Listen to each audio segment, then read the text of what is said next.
Chapter 12. Working on my notes, I had come across various questions. Is the green fog like the guardian, something that one has to overcome in order to see? I asked Don Juan as soon as we sat down under his ramada on August 8th, 1969.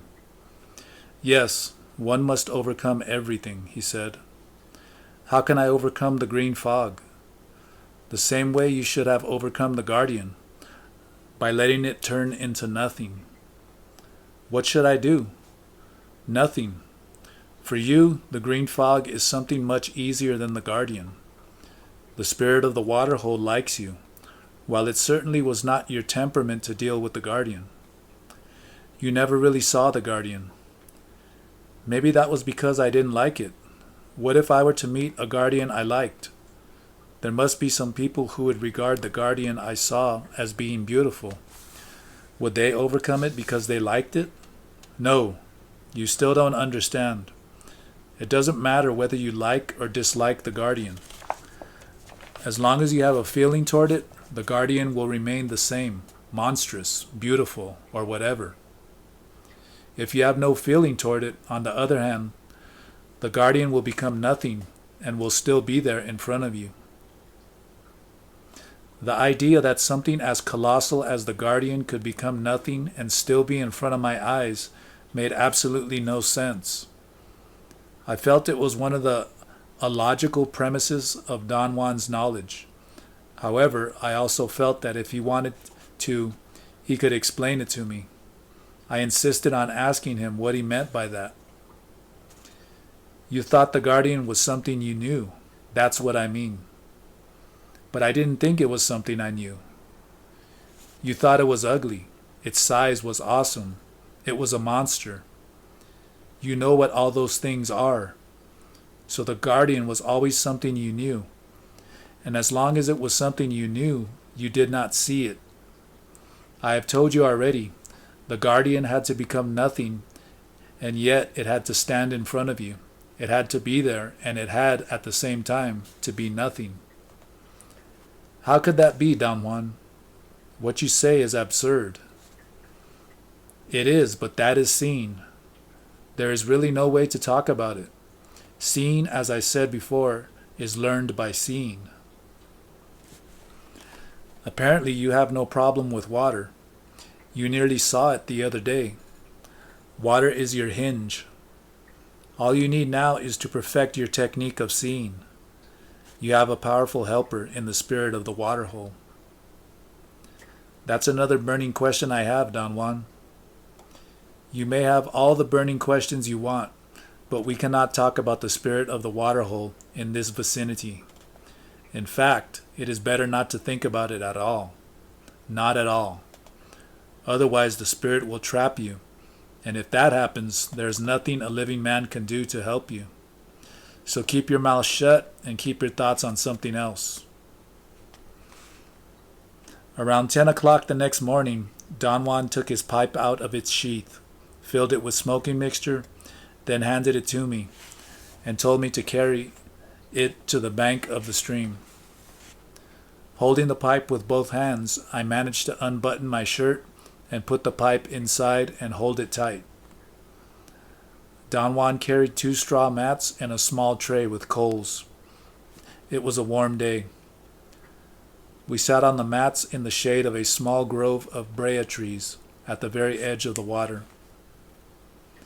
Don Juan placed the charcoal inside the pipe bowl and told me to smoke. I did not have any apprehension or any feeling of elation. I remembered that during my second attempt to see the guardian, after Don Juan had explained its nature, I had had a unique sensation of wonder and awe. This time, however, although Don Juan had made me cognizant of the possibility of actually seeing the water, I was not involved emotionally. I was only curious. Don Juan made me smoke twice the amount I had smoked during previous attempts. At a given moment, he leaned over and whispered in my right ear that he was going to teach me how to use the water in order to move. I felt his face very close, as if he had put his mouth next to my ear. He told me not to gaze into the water, but to focus my eyes on the surface and keep them fixed until the water turned into a green fog. He repeated over and over that I had to put all my attention on the fog until I could not detect anything else. Look at the water in front of you, I heard him saying, but don't let its sound carry you anywhere. If you let the sound of the water carry you, I may never be able to find you and bring you back. Now get into the green fog and listen to my voice. I heard and understood him with extraordinary clarity. I began looking at the water fixedly and had a very peculiar sensation of physical pleasure, an itch, an undefined happiness. I stared for a long time but did not detect the green fog. I felt that my eyes were getting out of focus and I had to struggle to keep looking at the water. Finally, I could not control my eyes any longer, and I must have closed them or blinked, or perhaps I just lost my capacity to focus. At any rate, at the very moment the water became fixed, it ceased to move. It seemed to be a painting. The ripples were immobile. Then the water began to fizzle. It was as if it had carbonated particles that exploded at once. For an instant, I saw the fizzling as a slow expansion of green matter. It was a silent explosion. The water burst into a brilliant green mist, which expanded until it had enveloped me. I remained suspended in it until a very sharp, sustained, shrill noise shook everything. The fog seemed to congeal into the usual features of the water's surface. The shrill noise was Don Juan yelling, "Hey!" close to my ear. He told me to pay attention to his voice and go back into the fog and wait there until he called me. I said okay in English and heard the cackling noise of his laughter. "Please don't talk," he said. "Don't give me any more okays." I could hear him very well. The sound of his voice was melodious and above all friendly. I knew that without thinking, it was a conviction that struck me and then passed. Don Juan's voice ordered me to focus all my attention on the fog, but not abandon myself to it. He said repeatedly that a warrior did not abandon himself to anything, not even to his death. I became immersed in the mist again and noticed that it was not a fog at all, or at least it was not what I conceived fog to be like. The fog-like phenomena was composed of tiny bubbles, round objects that came into my field of vision and moved out of it with a floating quality. I watched their movement for a while.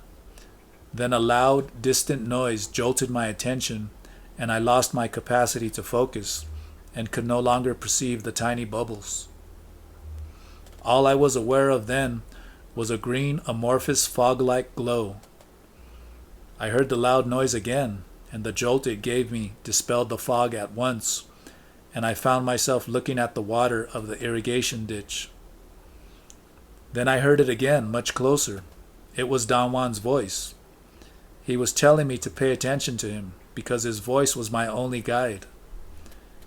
He ordered me to look at the bank of the stream and at the vegetation directly in front of me. I saw some reeds and a space which was clear of reeds. It was a small cove on the bank, a place where Don Juan steps across to plunge his bucket and fill it with water. After a few moments, Don Juan ordered me to return to the fog and asked me again to pay attention to his voice, because he was going to guide me so I could learn how to move. He said that once I saw the bubbles, I should board one of them and let it carry me.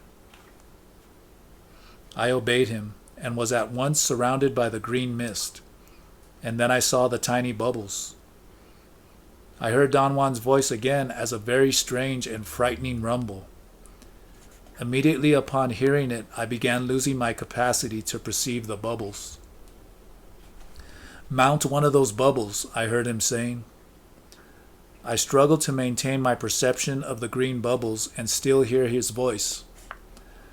I don't know how long I fought to do that, when suddenly I was aware that I could listen to him and still keep sight of the bubbles, which kept on passing through, floating slowly out of my field of perception.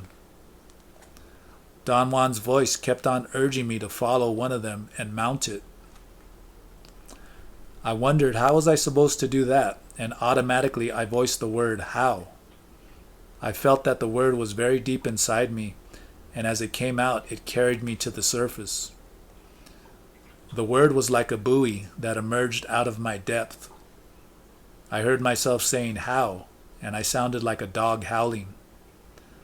Don Juan howled back, also like a dog, and then he made some coyote sounds and laughed. I thought it was very funny, and I actually laughed. Don Juan told me very calmly to let myself become affixed to a bubble by following it. Go back again, he said. Go into the fog. Into the fog. I went back and noticed that the movement of the bubbles had slowed down, and they had become as large as basketballs. In fact, they were so large and slow that I could examine any one of them in great detail. They were not really bubbles, not like a soap bubble, nor like a balloon, nor any spherical container. They were not containers, yet they were contained. Nor were they round, although when I first perceived them, I could have sworn they were round, and the image that came to my mind was bubbles. I viewed them as if I were looking through a window. That is, the frame of the window did not allow me to follow them, but only permitted me to view them coming into and going out of my field of perception. When I ceased to view them as bubbles, however, I was capable of following them. In the act of following them, I became affixed to one of them and I floated with it. I truly felt I was moving. In fact, I was the bubble, or that thing which resembled a bubble. Then I heard the shrill sound of Don Juan's voice. It jolted me, and I lost my feeling of being it. The sound was extremely frightening. It was a remote voice, very metallic, as if he were talking through a loudspeaker. I made out some of the words. Look at the banks, he said. I saw a very large body of water. The water was rushing. I could hear the noise it made. Look at the banks, Don Juan ordered me again. I saw a concrete wall. The sound of the water became terribly loud. The sound engulfed me. Then it ceased instantaneously, as if it had been cut off. I had the sensation of blackness, of sleep. I became aware that I was immersed in the irrigation ditch. Don Juan was splashing water in my face as he hummed. Then he submerged me in the ditch. He pulled my head up over the surface and let me rest it on the bank as he held me by the back of my shirt collar. I had a most pleasant sensation in my arms and legs. I stretched them. My eyes were tired and they itched. I lifted my right hand to rub them. It was a difficult movement. My arms seemed to be heavy. I could hardly lift it out of the water, but when I did, my arm came out covered with a most astonishing mass of green mist. I held my arm in front of my eyes. I could see its contour as a darker mass of green surrounded by a most intense greenish glow. I got to my feet in a hurry and stood in the middle of the stream and looked at my body. My chest, arms, and legs were green, deep green. The hue was so intense that it gave me the feeling of a vicious substance. I looked like a figurine Don Juan had made for me years before out of a datura root. Don Juan told me to come out. I noticed an urgency in his voice. I'm green, I said. Cut it out, he said imperatively. You have no time. Get out of there. The water is about to trap you. Get out of it. Out. Out. I panicked and jumped out. This time you must tell me everything that took place, he said matter-of-factly. as soon as we sat facing each other inside his room. He was not interested in the sequence of my experience. He wanted to know only what I had encountered when he told me to look at the bank. He was interested in details. I described the wall I had seen. "Was the wall to your left or to your right?" he asked. I told him that the wall had really been in front of me, but he insisted that it had to be either to the left or to the right. "When you first saw it, where was it? Close your eyes and don't open them until you have remembered." He stood up and turned my body while I had my eyes closed until he had me facing east, the same direction I had faced when I was sitting in front of the stream. He asked me in which direction I had moved. I said I had moved onward, ahead, in front of me. He insisted that I should remember and concentrate on the time when I was still viewing the water as bubbles. "Which way did they flow?" he asked. Don Juan urged me to recall, and finally I had to admit that the bubbles had seemed to be moving to my right. Yet I was not as absolutely sure as he wanted me to be.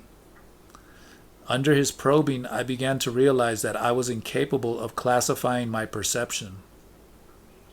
The bubbles had moved to my right when I first viewed them, but when they became larger, they flowed everywhere. Some of them seemed to be coming directly at me. Others seemed to go in every possible direction. There were bubbles moving above and below me. In fact, they were all around me. I recollected hearing the fizzing. Thus, I must have perceived them with my ears as well as with my eyes. When the bubbles became so large that I was able to mount one of them, I saw them rubbing each other like balloons. My excitement increased as I recollected the details of my perception. Don Juan, however, was completely uninterested. I told him that I had seen the bubbles fizzing. It was not a purely auditory or purely visual effect, but something undifferentiated, yet crystal clear. The bubbles rasped against each other. I did not see or hear their movement. I felt it. It was part of the sound and the motion. As I recounted my experience, I became deeply moved. I held his arm and shook it in an outburst of great agitation. I had realized that the bubbles had no outer limit. Nonetheless, they were contained and their edges changed shape and were uneven and jagged. The bubbles merged and separated with great speed, yet their movement was not dazzling. Their movement was fast and at the same time slow. Another thing I remembered as I recounted my experience was the quality of color that the bubbles seemed to possess. They were transparent and very bright and seemed almost green, although it was not a hue, as I am accustomed to perceiving hues. "You're stalling," Don Juan said. "Those things are not important. You're dwelling on the wrong items. The direction is the only important issue."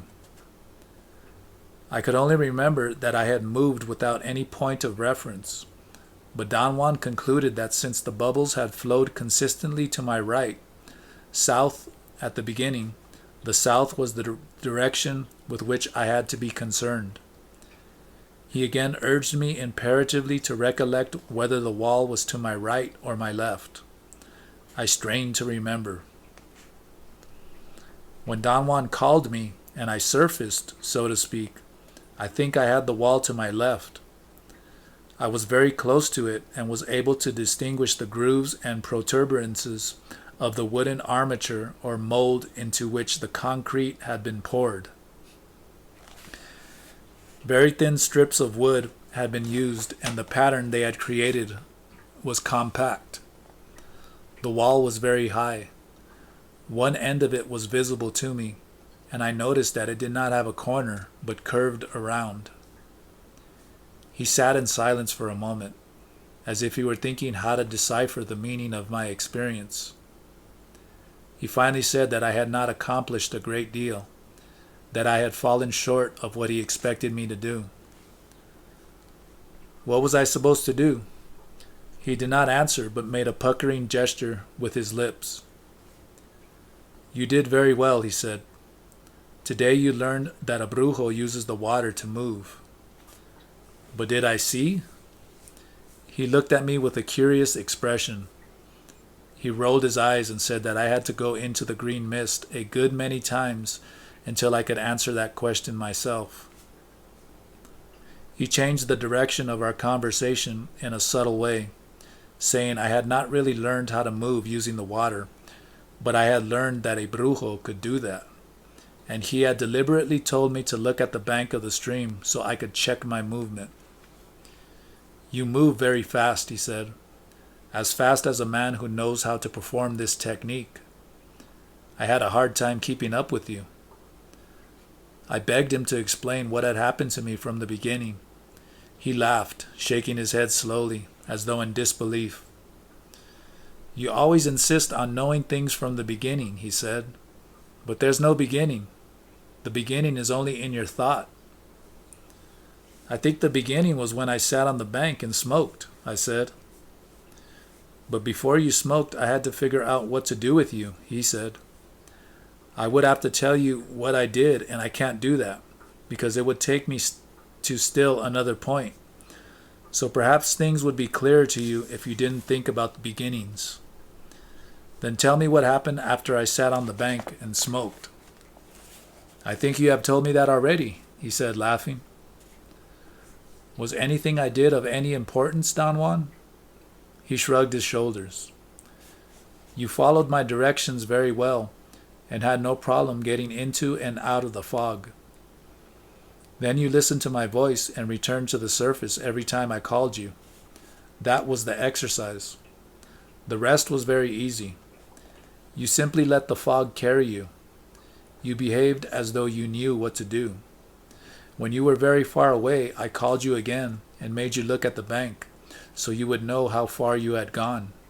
Then I pulled you back. You mean, Don Juan, that I really traveled in the water? You did, and very far, too. How far? You wouldn't believe it. I tried to coax him into telling me, but he dropped the subject and said he had to leave for a while. I insisted he should at least give me a hint. I don't like to be kept in the dark, I said. You keep yourself in the dark, he said. Think about the wall you saw. Sit down here on your mat and remember every detail of it. Then perhaps you yourself may discover how far you went. All I know now is that you traveled very far. I know that because I had a terrible time pulling you back.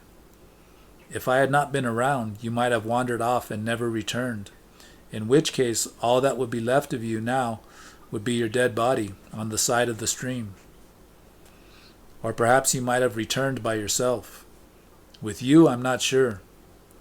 So judging by the effort it took me to bring you back, I'd say you were clearly in... He made a long pause. He stared at me in a friendly way.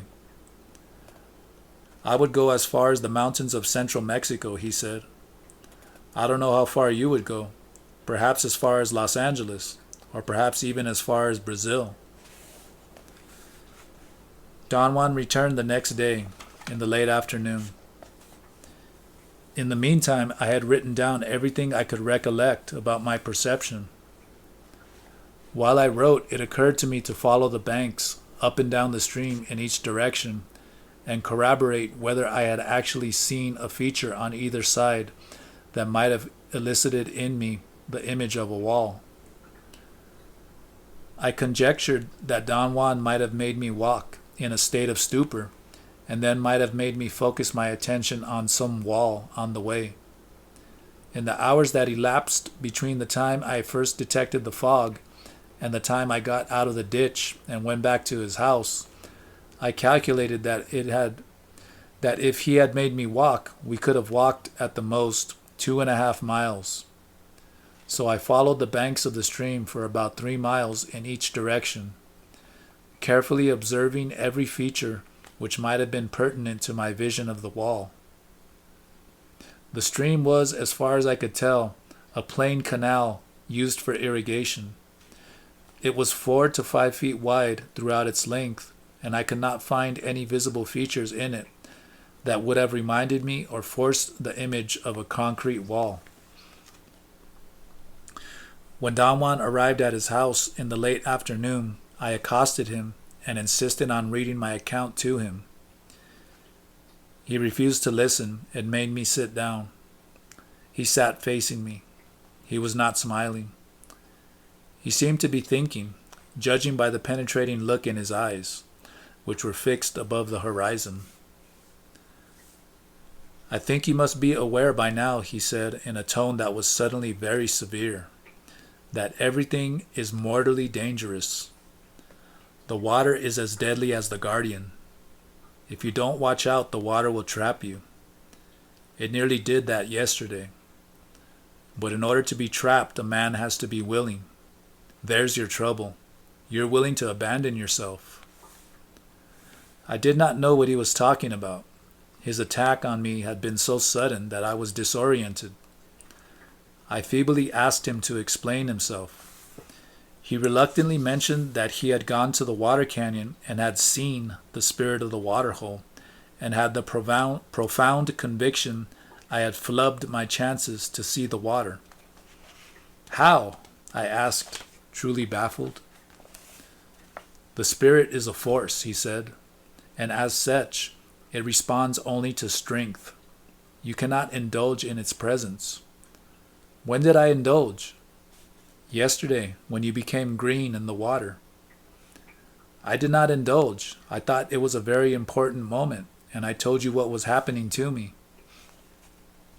"Who are you to think or decide what is important? You know nothing about the forces you're tapping. The spirit of the waterhole exists out there and could have helped you. In fact, it was helping you until you flubbed it. Now I don't know what will be the outcome of your doings. You have succumbed to the force of the waterhole spirit, and now it can take you any time." Was it wrong to look at myself turning green? You abandoned yourself.